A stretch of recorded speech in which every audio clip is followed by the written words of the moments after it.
Hi friends, welcome to me Konaseema రుచులు. ఈరోజు మన ఛానల్లో కిచెన్లో ఉల్లిపాయలు కోసుకోవడానికి అలాగే వెల్లుల్లిపాయలు వలుచుకోవడానికి మనకి కొంచెం కష్టంగా ఉంటుంది కదా. సో వాటి గురించి ఈరోజు తెలుసుకుందాము. ఉల్లిపాయలు కట్ చేసుకునేటప్పుడు కళ్ళ నుంచి వాటర్ కారిపోవడం చాలా ఇబ్బందిగా ఫీల్ అవుతూ ఉంటాం కదా. సో అలాంటి ఇబ్బంది ఏం లేకుండా తక్కువ ఖర్చులో మనకి దొరికేది ఈ ఆనియన్ కటర్ అండి. ఇది 235కే అవైలబుల్గా ఉంది అమెజాన్లో. ఇందులో చాలా సన్నగా వస్తుందండి ఉల్లిపాయ ముక్కలు కూడా. మనం కర్రీ చేసినప్పుడు అసలు ఉల్లిపాయ ముక్క అనేది కనిపించదు, అంత సన్నగా వస్తుంది.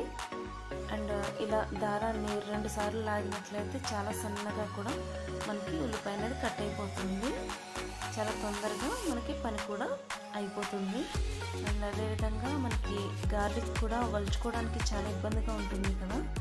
సో దాన్ని కూడా చూద్దాము.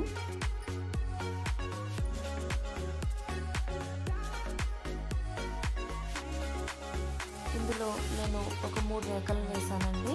ఇది రోల్ చేసి మనం ఇలా ప్రెస్ చేస్తూ రోల్ చేయాలి. రోల్ చేస్తే అది మొత్తం తొక్కంతా కూడా ఊడిపోతుందండి. ఇది అమెజాన్లో 150కే అవైలబుల్గా ఉంది. మీరు ఒకసారి చెక్ చేయండి ఫ్రెండ్స్. చూసారు కదా ఎలా ఊడిపోయాయో. ఇలా తొందరగా మనకి పని అనేది తెవలిపోతుంది. ఈ వీడియో మీకు ఎలా అనిపించిందో నాకు కామెంట్ సెక్షన్లో తెలియచేయండి. ఈ వీడియో కనుక మీకు నచ్చినట్లయితే లైక్ చేయండి, షేర్ చేయండి, సబ్స్క్రైబ్ కూడా చేయండి. పక్కనే ఉన్న బెల్ ఐకాన్ని క్లిక్ చేయటం అసలు మర్చిపోవద్దు. Thanks for watching.